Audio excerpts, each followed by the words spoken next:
Hello students, मैं अजय यादव आपका आपके अपने YouTube चैनल आईएएस अकेडमी पर स्वागत करता हूं। हम लोगों का रुचि बाती का सेशन है करंट अफेयर का और समसामयिकी से जुड़ी जो भी घटना होगी आज हम लोग इसके बारे में डिस्कस करेंगे।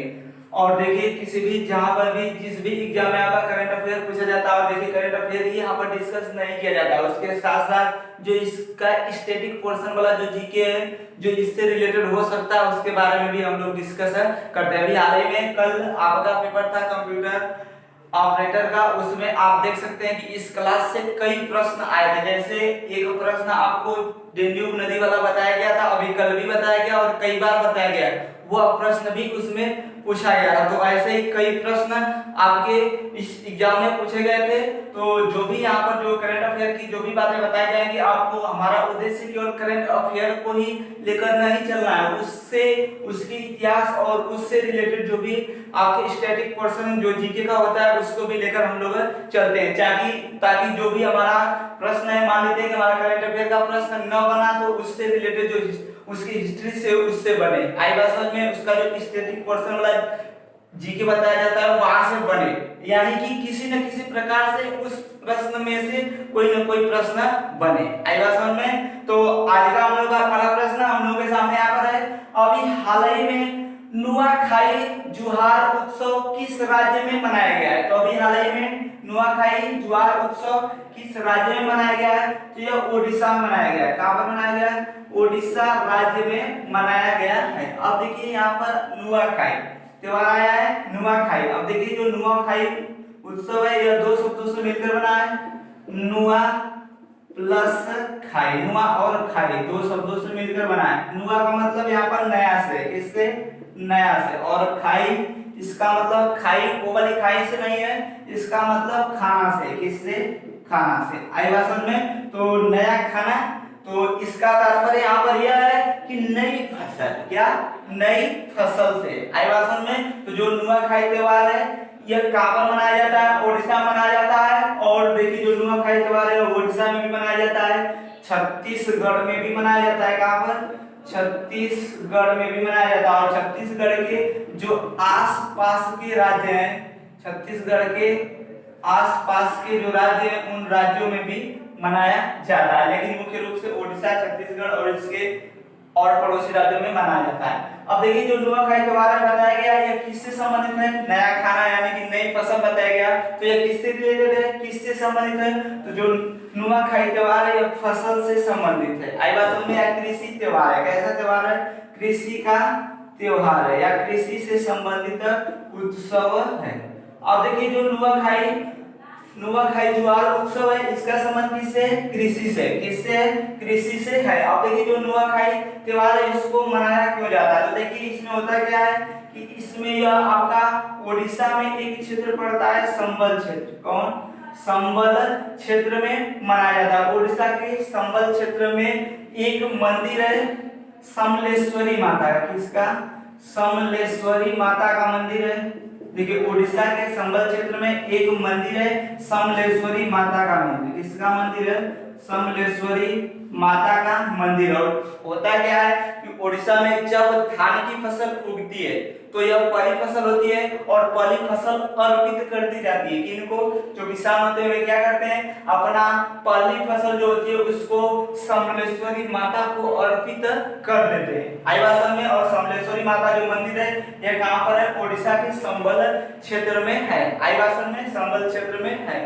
अब देखिए समलेश्वरी माता को अर्पित कर देते हैं और इसमें क्या करते हैं कि देवताओं का धन्यवाद देते हैं। क्या करते हैं? देवताओं का धन्यवाद देते हैं कि आपने क्या किया, आपने हमारी फसल अच्छी उगने में सहायता की। और किस प्रकार सहायता की? आपने अच्छा मानसून दिया, आपने अच्छी बारिश दी, इत्यादि कार्यों के लिए क्या करते हैं? देवताओं को धन्यवाद दिया जाता है। और यह किसको समर्पित किया जाता है? तो पहली जो फसल होती है वह समलेश्वरी माता को समर्पित की जाती है, जो कि संबल क्षेत्र में पड़ती है। अब देखिए ओडिशा की बात है तो ओडिशा में ही संबल क्षेत्र में पड़ता है आपका हीराकुंड बांध। अगर आपसे पूछ लिया जाए हीराकुंड बांध कहां पर स्थित है, तो हीराकुंड बांध ओडिशा में स्थित है, संबल क्षेत्र में आता है, आई भाषण में। अब देखिए जो हीराकुंड बांध है यह भारत का सबसे बड़ा बांध है। क्या है? भारत का सबसे बड़ा बांध है। और यह किस नदी पर है? तो यह महानदी पर है। किस नदी पर? महानदी पर स्थित है। आई बात समझ में? अब देखिए उड़ीसा की बात आई, थोड़ा सा इसके बारे में डिस्कस कर लेते हैं। उड़ीसा में ही स्थित है कोणार्क का सूर्य मंदिर। अगर आपसे पूछ लिया जाए कोणार्क का सूर्य मंदिर कहाँ पर स्थित है, तो कोणार्क का सूर्य मंदिर उड़ीसा में स्थित है। उड़ीसा की राजधानी भुवनेश्वर है। कौन है? भुवनेश्वर। और जब भी भुवनेश्वर की बात आए तो आपके माइंड में एक प्रश्न आना चाहिए कि भारत की जो पहली स्मार्ट सिटी है, पहली स्मार्ट सिटी कौन थी? तो वह थी भुवनेश्वर। पहली स्मार्ट सिटी कौन थी? भुवनेश्वर थी। जब पहली थी तो 100वीं कौन है? 100 स्मार्ट सिटी हो चुकी है और 100वीं कौन है आपकी? मेघालय। 100वीं स्मार्ट सिटी कौन है? मेघालय। और पहली भुवनेश्वर है। और उड़ीसा के वर्तमान में सीएम कौन है? नवीन पटनायक। सीएम कौन है यानी कि चीफ मिनिस्टर कौन है? नवीन पटनायक यहाँ के चीफ मिनिस्टर हैं, मुख्यमंत्री हैं। तो आसान जो बातें आप लोगों को बताई गई यहाँ पर वो समझ में आई होगी। अब हम पढ़ते हैं अपने अगले प्रश्न की ओर। देखिए अगला प्रश्न है, हाल ही में संसद में पहली बार महिला सांसदों की संख्या 100 को पार कर गई है। इनकी कुल संख्या कितनी है? यानी कि अभी हाल ही में पहली बार ऐसा हुआ है, जब से हमारा देश आजाद हुआ तब से यह पहली बार हुआ है कि महिला सांसदों की जो संख्या है वह 100 को पार कर गई है। अब आपको बताना है कि इनकी कुल संख्या कितनी है। तो इनकी कुल संख्या 103 है। कितनी? इस बार इनकी कुल संख्या कितनी है? 103 इनकी कुल संख्या है।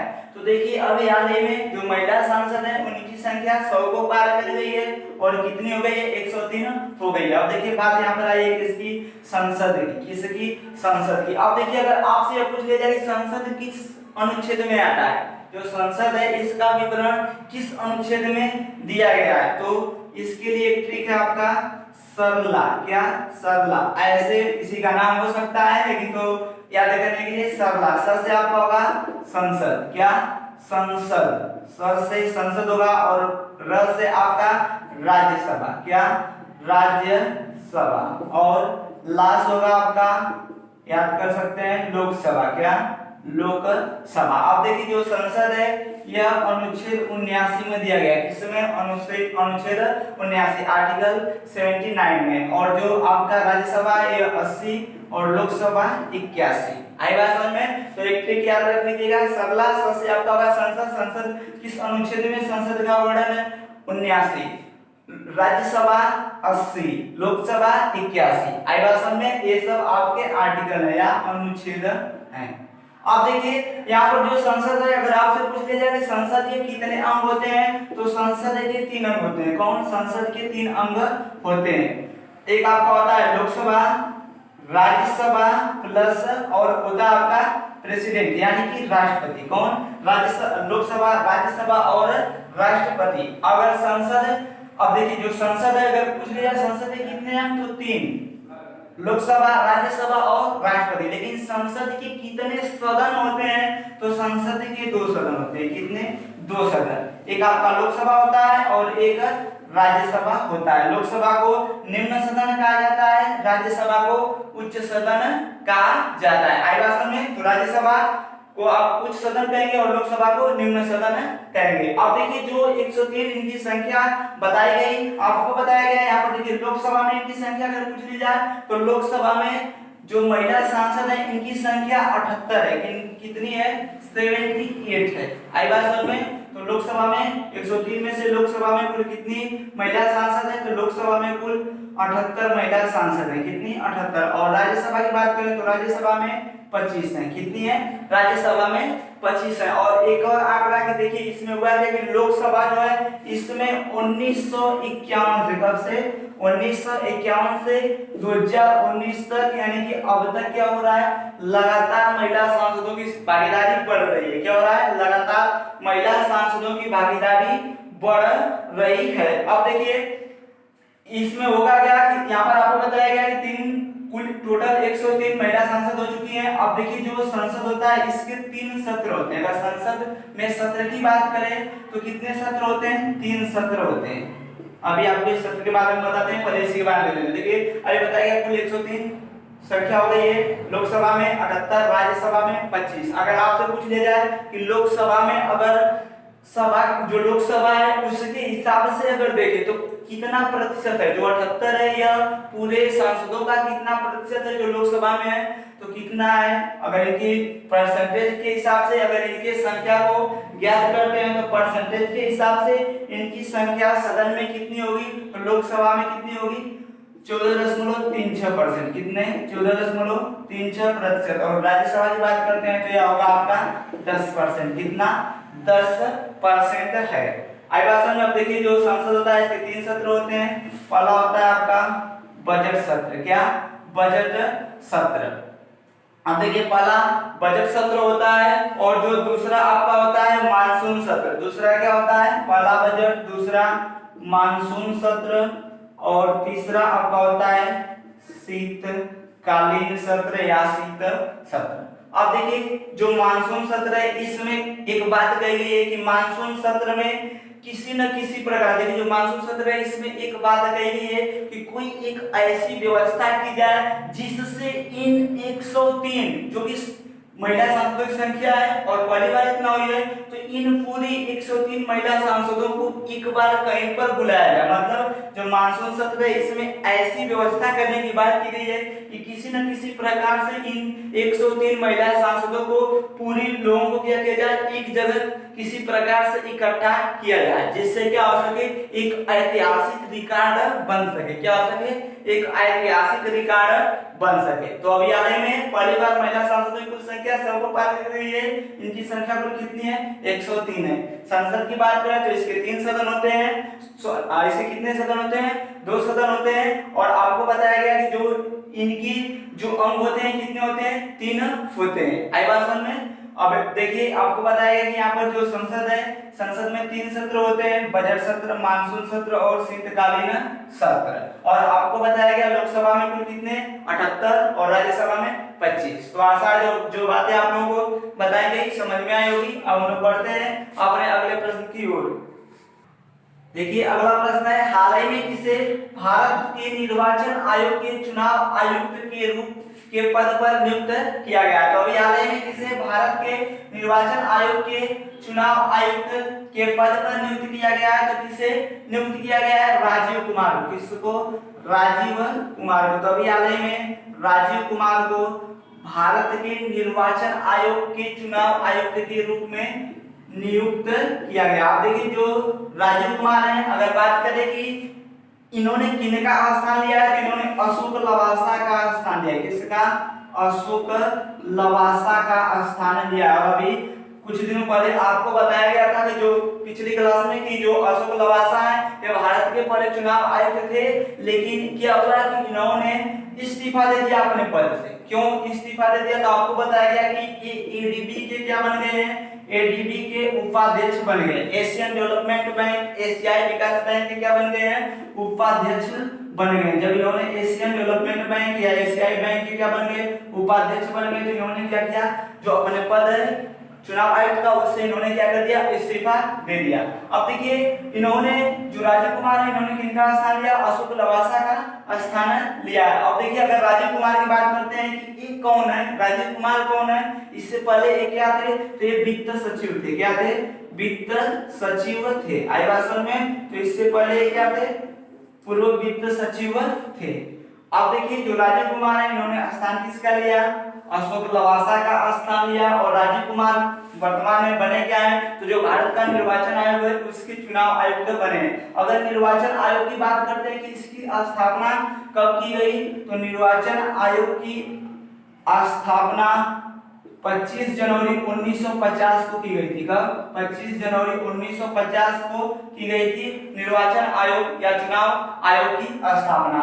इसी कारण से हम लोग क्या करते हैं, 25 जनवरी को राष्ट्रीय मतदाता दिवस मनाते हैं। अगर आपसे पूछ ले जाए कि राष्ट्रीय मतदाता दिवस कब मनाया जाता है, तो राष्ट्रीय मतदाता दिवस 25 जनवरी को मनाया जाता है। 24 जनवरी को हमारा उत्तर प्रदेश का दिवस मनाया जाता है। अब देखिए 25 जनवरी को राष्ट्रीय मतदाता दिवस मनाया जाता है।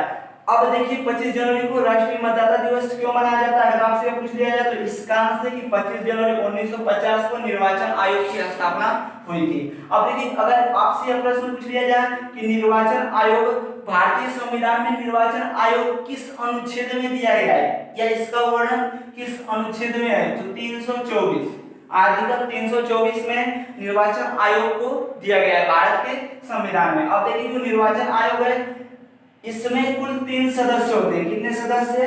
3 सदस्य होते हैं। एक होता है आपका एक मुख्य चुनाव आयुक्त होता है यानी कि सीईसी यानी कि चीफ इलेक्शन कमिश्नर, मुख्य चुनाव आयुक्त होता है, और 2 चुनाव आयुक्त होते हैं। जो 2 क्या होते हैं?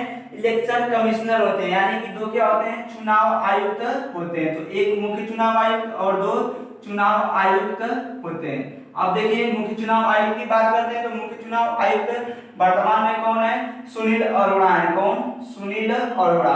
और इनसे यह प्रश्न कई बार पूछा गया है कि ये किस नंबर के, यह वाला प्रश्न आपका कई बार पूछा गया। तो ये भारत के 23वें सीईसी है यानी कि चीफ इलेक्शन कमिश्नर या मुख्य चुनाव आयुक्त हैं। अब देखिए चुनाव आयुक्त की बात करते हैं तो 2 लोग हैं इस समय अभी वर्तमान में। कौन बने हैं? राजीव कुमार। कौन? राजीव कुमार। और दूसरे हैं आपके सुशील चंद्रा। कौन? सुशील चंद्रा है दूसरे। कौन है? सुशील चंद्रा। और अभी हाल ही में किनको बनाया गया है? राजीव कुमार को बनाया गया है। आई बात समझ में? तो अभी हाल ही में भारत का निर्वाचन आयोग, जो भारतीय निर्वाचन आयोग है, इसके चुनाव आयोग के रूप में किसे नियुक्त किया गया? राजीव कुमार को नियुक्त किया गया। अगर भारतीय निर्वाचन आयोग की बात करते हैं तो उसको किस अनुच्छेद में दिया गया है? अनुच्छेद 324 में दिया गया है। अब देखिए यहाँ पर बात बताइए आपको कोई की क्या है। जो सुनील अरोड़ा है भारत के 23वें निर्वाचन आयुक्त है, मुख्य चुनाव आयुक्त है। क्या है? मुख्य चुनाव आयुक्त है। अगर आपसे यह प्रश्न पूछ लिया जाए कि भारत के पहले सीईसी या पहले मुख्य चुनाव आयुक्त कौन थे, तो वे थे सुकुमार सेन। कौन? सुकुमार सेन थे। आई बात समझ में? तो भारत के पहले चुनाव आयुक्त सुकुमार सेन थे। कौन? सुकुमार सेन थे। अच्छा यहाँ से एक और प्रश्न कि सुकुमार की बात करें तो सुकुमारों का देश किसे कहा जाता है?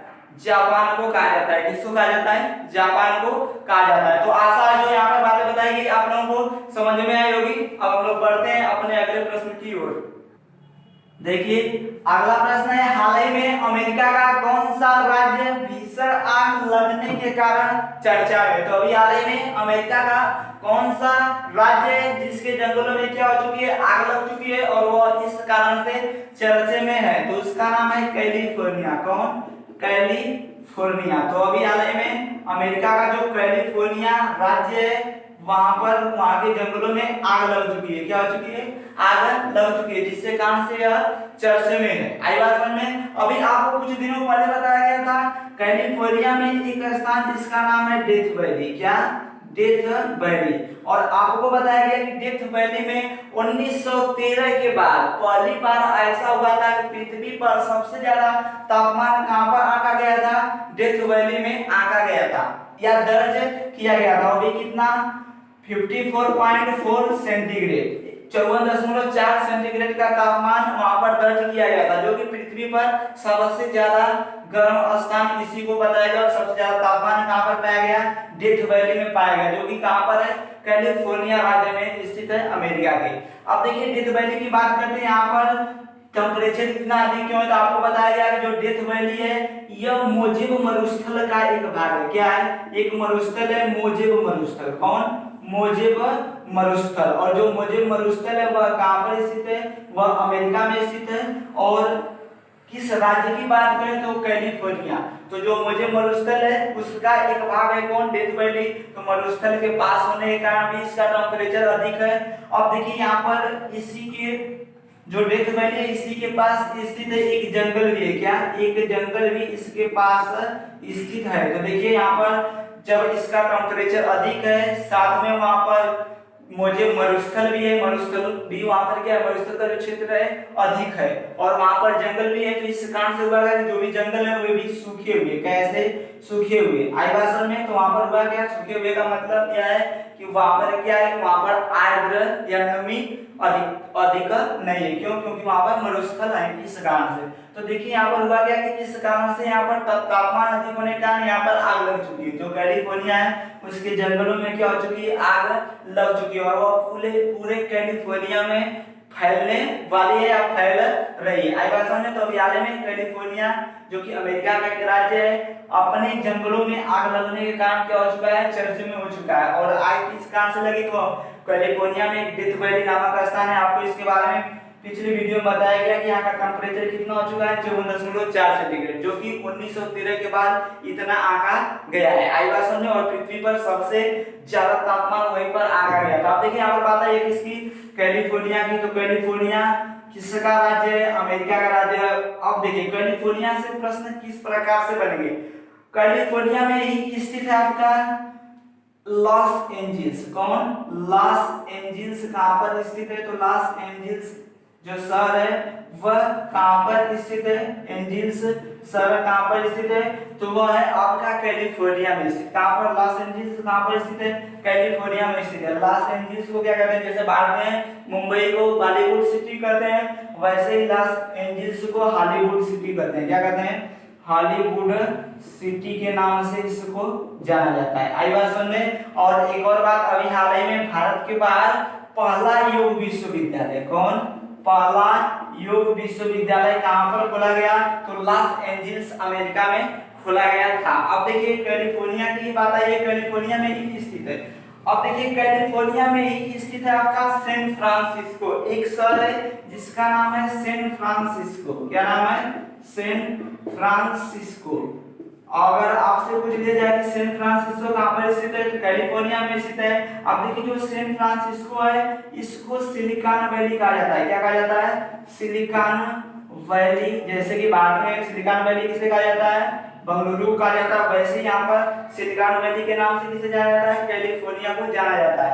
Hardware city, hardware city, hardware city, software city, software city भी किसे कहते हैं, सैन फ्रांसिस्को को कहते हैं। तो देखिए जब हार्डवेयर सॉफ्टवेयर की बात आ जाए तो इसका मतलब हुआ क्या है, इसका मतलब जो आपका गूगल है, कौन?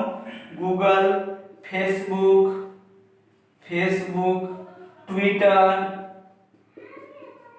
ट्विटर और अमेज़न, ये सब जितने इन सबके हेडक्वार्टर की बात करें, फेसबुक, गूगल, ट्विटर, अमेज़न इत्यादि, इन सब की बात करें कि अगर इन सब का हेडक्वार्टर पूछ लिया जाए तो इन सब का मुख्यालय कहां पर स्थित है, कैलिफोर्निया में स्थित है। इन सभी का मुख्यालय कहां पर स्थित है, कैलिफोर्निया में स्थित है। क्यों कैलिफोर्निया में स्थित है? क्योंकि अभी आपको बताया कि हार्डवेयर सिटी, सॉफ्टवेयर सिटी किसे कहते हैं, सैन फ्रांसिस्को कहते हैं। और सैन फ्रांसिस्को कहां पर पड़ता है, कैलिफोर्निया में पड़ता है। आई बात समझ में। अब देखिए एक और बात, जो कैलिफोर्निया है, अब आप सभी लोगों को जैसा कि पता भी होगा, अगर पिछली वीडियोज को देखा होगा तो, या वैसे भी पता होगा कि जो अमेरिका है उसमें 50 राज्य हैं और जो कैलिफोर्निया है उन 50 राज्यों में से एक है। और अगर बात करें कि अमेरिका का जनसंख्या के हिसाब से सबसे बड़ा राज्य कौन सा है, तो जनसंख्या के हिसाब से, पॉपुलेशन के हिसाब से सबसे बड़ा राज्य कौन है, सबसे बड़ा राज्य आपका कैलिफोर्निया है। कौन? जनसंख्या के हिसाब से सबसे बड़ा राज्य कैलिफोर्निया है। आई बात समझ में। अगर क्षेत्रफल के हिसाब से, एरिया के हिसाब से देखा जाए तो क्षेत्रफल के हिसाब से सबसे बड़ा राज्य कौन सा है, तो क्षेत्रफल के हिसाब से सबसे बड़ा राज्य अलास्का है। कौन? अलास्का है। आई बात समझ में। तो जनसंख्या के हिसाब से सबसे बड़ा कैलिफोर्निया, अगर क्षेत्रफल के हिसाब से देखें तो अलास्का है। कौन है? अलास्का है। अब देखिए जो कैलिफोर्निया है, अभी हाल ही में कैलिफोर्निया चर्चे में एक और न्यूज के कारण चर्चे में रहा था, और वह न्यूज क्या है, वह न्यूज क्या? तो देखिए कैलिफोर्निया में एक भारतीय मूल की एक महिला थी, भारतीय मूल की एक महिला थी, जिनको क्या किया गया था, जिनको कैलिफोर्निया में क्या किया गया था, सांसद चुना गया था। कैलिफोर्निया सीट की हुई क्या है, सांसद। जैसे आपको बताया गया था कमला हैरिस के बारे में, किसके बारे में, कमला हैरिस के बारे में। और आपको बताया गया जो कमला हैरिस है ये भारतीय मूल की पहली महिला है जिनको क्या किया गया है, अमेरिका में उपराष्ट्रपति पद के लिए नामित किया गया है। आई बात समझ में। और एक कहां से सांसद है, तो एक कैलिफोर्निया से सांसद है। कहां से सांसद है, कैलिफोर्निया से सांसद है। और किस पार्टी के, डेमोक्रेटिक पार्टी। और अमेरिका में दो पार्टी, डेमोक्रेटिक और रिपब्लिकन। रिपब्लिकन पार्टी ट्रम्प की है, बात समझ में। अब देखिए एक और बात, जो कैलिफोर्निया है अमेरिका का सबसे समृद्ध शहर। आई बात समझ में, सबसे समृद्ध शहर मतलब सबसे मजबूत भी है और सबसे ज्यादा धनी शहर भी है। देखिए जो अमेरिका की जो 100% जीडीपी होती है, जो 100% जीडीपी यानी कि ग्रॉस डोमेस्टिक प्रोडक्ट। आई बात समझ में। तो जो कैलिफोर्निया, जो अमेरिका है, अमेरिका की जो 100% जीडीपी है, उस 100% जीडीपी का 14% जीडीपी अकेले कौन देता है, कैलिफोर्निया देता है। कौन, 14% जीडीपी में किसका हाथ है, कैलिफोर्निया का अकेले। अमेरिका में जैसा कि पता है 50 राज्य हैं और 50 राज्यों में से सबसे ज्यादा जीडीपी अमेरिका का किस राज्य से आता है, तो कैलिफोर्निया से। कितना, 14%। तो आशा है जो भी बातें आप लोगों को बताई गई समझ में आई होगी। अब हम लोग बढ़ते हैं अपने अगले प्रश्न की ओर। देखिए अगला प्रश्न है, हाल ही में किस देश ने काला सागर में 320 अरब क्यूबिक मीटर प्राकृतिक गैस का भंडार खोजा है। तो अभी हाल ही में किस देश ने काला सागर में 320 अरब क्यूबिक मीटर प्राकृतिक गैस का भंडार खोजा है। तो अभी किस देश ने खोजा है, उस देश का नाम है तुर्की। कौन, तुर्की है, इसको टर्की भी कहते हैं। इसकी जो कैपिटल है वो अंकारा है। कहां पर, तुर्की की राजधानी अंकारा है। तो तुर्की ने अभी हाल ही में अब तक का, तुर्की में अब तक का सबसे बड़ा प्राकृतिक गैस का भंडार खोजा है। सबसे बड़ा, अब तक का सबसे बड़ा प्राकृतिक गैस का भंडार खोजा गया है। कहां पर, काला सागर में खोजा गया है। कहां पर खोजा गया है, काला सागर में खोजा गया है। काला सागर का एक कुआं है, टूना 2 कुआं। कौन, टूना 2, उस कुआं का नाम है, कुएं का नाम है। तो कुआं कौन है, टूना 2 कुआं है। उस कुएं में जो तुर्की है इसके द्वारा क्या किया गया है, देखिए काला सागर का एक कुआं है जिसका नाम है टूना 2 कुआं। उस कुएं में तुर्की के द्वारा प्राकृतिक गैस का सबसे बड़ा भंडार खोजा गया और यह अब तक का सबसे बड़ा, तुर्की का सबसे बड़ा भंडार है। आई बात समझ में। अब देखिए किस प्रकार से खोजा गया, तो फतेह नामक एक, देखिए फतेह नामक एक ड्रिलिंग जहाज है। क्या, फतेह नामक एक ड्रिलिंग, ड्रिलिंग का मतलब खोदने वाले, कुआं खोदने वाले, ड्रिलिंग जहाज है। इस जहाज के द्वारा क्या किया गया, इस भंडार को खोजा गया। तो अभी हाल ही में तुर्की में जो प्राकृतिक गैस है इसका सबसे अधिक भंडार, अब तक का सबसे बड़ा भंडार खोजा गया है। प्राकृतिक गैस का भंडार खोजा गया। अगर पूछे यह बात पूछ ली जाए कि वो भंडार कितने का है, तो 320 अरब क्यूबिक मीटर का है। कितने, 320 अरब क्यूबिक मीटर का वो भंडार है। अब देखिए काला सागर में कहां से खोजा गया, तो काला सागर में एक कुआं है, टूना 2 कुआं। कौन, टूना 2 कुआं। उस कुएं से प्राप्त किया गया। और किस प्रकार से यह पता चला, तो उस जहाज का नाम है फतेह नामक एक ड्रिलिंग जहाज थी। फतेह नाम की क्या थी, एक ड्रिलिंग जहाज थी। इस जहाज के द्वारा यह पता लगाया गया है। तो अभी हाल ही में तुर्की ने क्या किया है, अब तक का सबसे बड़ा प्राकृतिक गैस का भंडार खोजा। वो भी कितना है, 320 अरब क्यूबिक मीटर का खोजा। आप देखिए यहाँ पर बात आई है किसकी, तुर्की की। तो तुर्की के वर्तमान में अगर राष्ट्रपति की बात करते हैं तो इसके वर्तमान में राष्ट्रपति हैं एर्दोगान। कौन, इसके वर्तमान में प्रेसिडेंट, राजधानी बताया गया अंकारा है। इसके वर्तमान में प्रेसिडेंट यानी राष्ट्रपति कौन है, तो इसके वर्तमान में राष्ट्रपति एर्दोगान है। कौन, एर्दोगान इसके वर्तमान में राष्ट्रपति हैं। अब देखिए तुर्की की बात करते हैं तो तुर्की एशिया और यूरोप दो महाद्वीपों में फैला हुआ है। कितने महाद्वीप में फैला हुआ है, 2 महाद्वीप में, एशिया और यूरोप। किसमें, एशिया महाद्वीप में भी है और यूरोप महाद्वीप में भी यह फैला हुआ है। अब देखिए तुर्की को एक यूरोप का मरीज कहा जाता है। अगर आपसे यह प्रश्न पूछ लिया जाए कि यूरोप का मरीज किसे कहा जाता है, तो यूरोप का मरीज तुर्की को कहा जाता है। क्यों, क्योंकि देखिए जो यूरोप है, अभी बताया गया जो तुर्की है वह एशिया और यूरोप दोनों में फैला हुआ है और तुर्की का कुछ भाग यूरोप महाद्वीप में आता है। और यूरोप महाद्वीप के जो भी देश हैं वो क्या है, समृद्ध हैं, शक्तिशाली हैं। तो उनके सामने क्या है, यह लगभग क्या है, बेचारा गरीब है या तुच्छ है, इस कारण से इसको क्या कहा जाता है, या पिछड़ा हुआ है, इस कारण से इसको क्या कहा जाता है, यूरोप का मरीज कहा जाता है। तो अभी हाल ही में काला सागर में 320 अरब क्यूबिक मीटर प्राकृतिक गैस का भंडार खोजा गया। किसने खोजा, तुर्की ने। तुर्की की राजधानी अंकारा है। इसके वर्तमान में प्रेसिडेंट अर्दोगन है। और जो यह प्राकृतिक गैस का भंडार है यह किस कुएं से खोजा गया, तो उस बात को ध्यान रखिएगा, टूना टू कुआं। कौन, टूना टू कुआं। और किस जहाज से, तो उस जहाज का नाम था फतेह। क्या, फतेह नामक ड्रिलिंग जहाज से। तो आसान जो बातें यहाँ पर आप लोगों को बताई गई ये समझ में आई होगी। अब हम लोग बढ़ते हैं अपने अगले प्रश्न की ओर। देखिए अगला प्रश्न है, हाल ही में भारतीय राष्ट्रीय राजमार्ग प्राधिकरण NHAI ने कौन सी ऐप लॉन्च की है जो NHAI के हरित भारत संकल्प में सहायक है। तो उस ऐप का नाम क्या है, उस ऐप का नाम है हरित ऐप। क्या, हरित ऐप। तो अभी हाल ही में भारतीय राष्ट्रीय राजमार्ग प्राधिकरण NHAI ने क्या किया है, अभी हाल ही में एक ऐप लॉन्च किया है। उस ऐप का नाम क्या है, हरित ऐप, या इसको हरित पथ ऐप भी कर सकते हैं। क्या, हरित पथ ऐप। तो उस ऐप का नाम क्या है, हरित पथ ऐप है।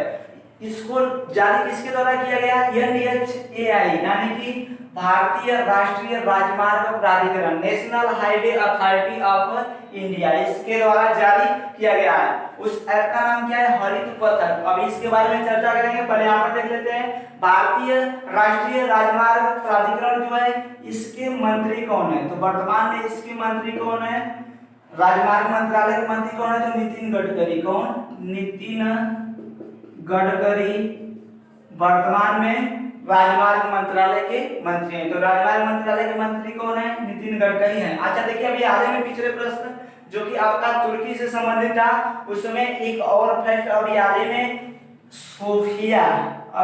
में सोफिया नामक एक चर्च था। क्या था, सोफिया नामक एक चर्च था। इस चर्च को तुर्की ने मस्जिद में बदल दिया। किसने बदल दिया, मस्जिद में बदल दिया था। और ये भी मामला अब तक छाया हुआ था। कुछ दिनों पहले की बात है, जो तुर्की है उसने क्या किया था, सोफिया नामक चर्च को मस्जिद में बदल दिया था।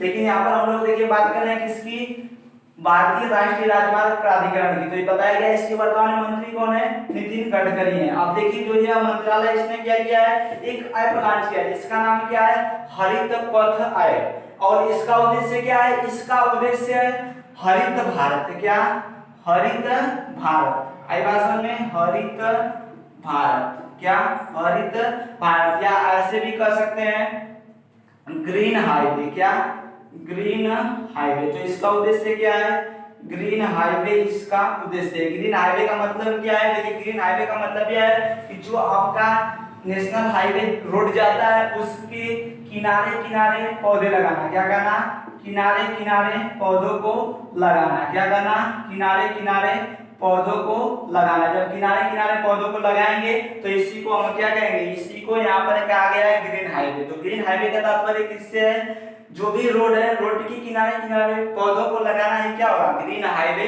कहलाएगा। आई बात समझ में। तो ग्रीन हाईवे के अंतर्गत क्या किया जाएगा, वृक्षारोपण किया जाएगा। क्या किया जाएगा, वृक्षारोपण किया जाएगा। आप देखिए जो यह हरित पथ ऐप है इसको क्यों लॉन्च किया गया।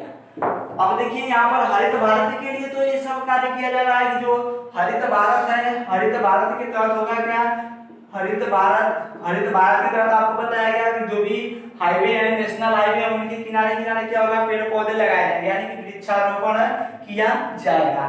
लेकिन वृक्षारोपण तो किया जाएगा ये तो ठीक है, लेकिन यह हरित पथ ऐप क्यों लॉन्च किया गया। तो देखिए जैसा कि आप सभी लोगों को ज्ञातव्य होगा कि जो भी सरकार की तरफ से पौधे लगाने के लिए दिए जाते हैं तो उसमें जो ठेकेदार होता है वे क्या करते हैं, वे जो भी पौधे होते हैं मान लेते हैं कि अगर अच्छी क्वालिटी के पौधे लगाने के लिए पैसे दिए जाते हैं तो वे पैसे को खा जाते हैं और क्या करते हैं उसके स्थान पर पौधे लगाते हैं या नहीं भी लगाते हैं। कागज में चल गया तो हो गया कि पौधे लग चुके हैं। आई बात समझ में? तो देखिए इन सभी को रोकने के लिए देखिए जो हरित पथ ऐप लॉन्च किया गया है, यह क्या करेगा, यह ठेकेदार पर निगरानी रखेगा। क्या करेगा? ठेकेदार पर निगरानी रखेगा और इसके साथ साथ जो पेड़ जो पौधे होंगे उन पौधों की इसमें फोटो होगी। क्या होगी? पौधों का आंकड़ा भी होगा, कितने पौधे हैं, पौधों का आंकड़ा और उसकी फोटो, आंकड़ा और फोटो दोनों उपलब्ध होगा किसमें? हरित पथ ऐप में। और यह ठेकेदार पर भी निगरानी रखेगा, पौधों पर भी निगरानी रखी जाएगी इसके तहत, और यह भी देखा जाएगा जो ठेकेदार है उसने पौधे लगाया है कि नहीं लगाया है, किस क्वालिटी का पौधा खरीदा है, कितना पौधा खरीदा है। अब देखिए ये सब बातें इसमें इन सब पर निगरानी रखी जाएगी। और एक और बात, इसमें अगर कोई पौधा मुरझा जाता है या गायब हो जाता है या किसी प्रकार से नष्ट हो जाता है तो उसकी जिम्मेदारी ठेकेदार की होगी। किसकी? ठेकेदार की होगी। और ये सब पता किससे चलेगा? वहां पर सब कुछ इन सब के बारे में सब कुछ जानकारी पता चलेगी किसके द्वारा? हरित पथ ऐप के द्वारा यह पता चलेगा। आई बात समझ में? तो हरित पथ ऐप अभी लॉन्च किया गया है किसके द्वारा? National highway authority of India यानी कि भारतीय राष्ट्रीय राजमार्ग प्राधिकरण के द्वारा लॉन्च किया गया। तो अभी हम लोगों ने जाना कि क्या होता है इसके बारे में जाना। अब देखिए यहाँ पर एक आपका एक वर्ड आया है NHAI। क्या? NHAI यानी कि NHAI national highway authority of India, national highway authority of India यानी कि इसी को हम कहेंगे, इसी को कहेंगे भारतीय राष्ट्रीय राजमार्ग प्राधिकरण। अब देखिए जो national highway authority of India है, अगर इसकी बात करें कि इसकी स्थापना के लिए इसका एक्ट कब आया था? नेशनल हाईवे अथॉरिटी की स्थापना के लिए एक्ट कब आया था? तो इसकी स्थापना के लिए एक्ट 1988 में आया था। कब? एक्ट यानी कि अधिनियम कब आया था? तो अधिनियम 1988 में आया था। लेकिन इसकी स्थापना कब की गई? तो इसकी स्थापना 1995 में की गई। कब? स्थापना 1995 में की गई। और जो इसका अधिनियम है, अधिनियम कब आया था? अधिनियम 1988 में आया था, लेकिन स्थापना 1995 में की गई। और देखिए 2020 में इसके 25 वर्ष पूरे हो रहे हैं। क्या हो रहे हैं? 25 वर्ष पूरे हो रहे हैं, जिसके उपलक्ष्य में हरित भारत का संकल्प लिया गया। तो अभी जैसा कि आप लोगों को पता होगा, यहाँ पर अभी बताया गया स्थापना 1995 में हुई और इस वर्तमान में सन 2020 चल रहा है। तो अगर यहाँ से जोड़ेंगे कि कुल कितने वर्ष हुए, तो जो national highway authority of India है इसके पूरे 25 वर्ष हो गए हैं। मतलब 25 वर्ष इसका क्या हो गया है? पूरा हो गया है। 2020 में 25 वर्ष इससे क्या हो चुके हैं? पूरे हो चुके हैं। तो जब 25 वर्ष पूरे हो चुके हैं तो इस 25 वर्ष का के पूरा होने पर इसने जो NHAI है, national highway authority of India, इसने क्या किया है? इसने एक संकल्प लिया है। और वह संकल्प क्या लिया गया है? वह संकल्प लिया गया है हरित भारत का। किसका? हरित भारत का। तो भारत को हरित किस प्रकार से बनाया जा सकता है? तो आपको बताया गया है क्या होगा, जो भी हाईवे होंगे उनके किनारे किनारे पौधे लगाए जाएंगे और उसके लिए एक ऐप भी लॉन्च किया गया है जो क्या करेगा, जिसको बताया गया हरित पथ ऐप। और वह क्या करेगा? इसकी निगरानी रखेगा किस प्रकार से एक्टिविटी वहां पर चल रही है। अगर कोई पौधा किसी प्रकार से गायब होता है, चाहे खराब होता है, तो निगरानी जो उसकी जिम्मेदारी होगी वो सीधे ठेकेदार की होगी। आई बात समझ में? तो आशा है यहाँ पर जो भी बातें बताई गई आप लोगों को समझ में आई होगी। यहीं पर हम लोग का जो क्लास ओवर होता है। देखिए जिस भी एग्जाम है जहाँ पर भी करंट अफेयर पूछा जाता है, देखिए जैसे अभी आप लोगों को हमने क्लास के शुरू में बताया कि जो पेपर हुआ है उसमें इस क्लास से कई प्रश्न पूछे गए थे।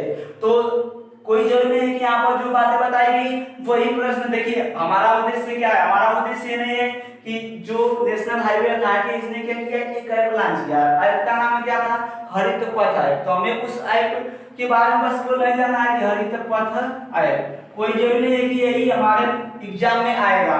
हो सकता है कि नेशनल हाईवे अथॉरिटी यानी NHAI है, इसके बारे में कोई प्रश्न पूछ दे, इसकी स्थापना कब की गई, इसका अधिनियम कब आया, ऐसे भी प्रश्न पूछा जा सकता है। तो इस कारण से हमें क्या करना है, जो भी प्रश्न आए उससे रिलेटेड करके, उससे रिलेटेड जितने भी प्रश्न बन सकते हैं हम लोग मैक्सिमम वहां तक पहुंचने का प्रयास करते हैं। और अगर ये प्रयास आप लोगों को अच्छा लगा हो तो कमेंट बॉक्स में जरूर बताएं। आई भाषण में अब देखिए, और यहाँ पर जो भी बातें बताई गई, अगर इन बातों को आप ध्यान से सुनते हैं या पढ़ते हैं तो आपके एग्जाम में सहायक सिद्ध होंगी। कभी कभी आपका जैसे ये भी दिया जाता है, जैसे आपको बताया गया कोई राजधानी बताया जाता है, चाहे देश का नाम और उसके राष्ट्रपति, प्रधानमंत्री जो होते हैं इनके बारे में बताया जाता है, चाहे नदी का जो बताया जाता है आपका, वैसे कभी कभी परीक्षाओं में आपका मिलान करने के लिए आ जाता है, डेन्यूब नदी किनारे कौन सा शहर स्थित है, ऐसे जो लंदन है किस नदी किनारे स्थित है, आपको मिलान करना होगा तो वहां से भी प्रश्न बनते हैं। तो इस कारण से ये सब जो हमारा प्रयास है, अगर ये प्रयास आप लोगों को अच्छा लगा हो तो वीडियो को लाइक, शेयर और चैनल को सब्सक्राइब जरूर करें। इस वीडियो को देखने के लिए आप सभी लोगों का धन्यवाद।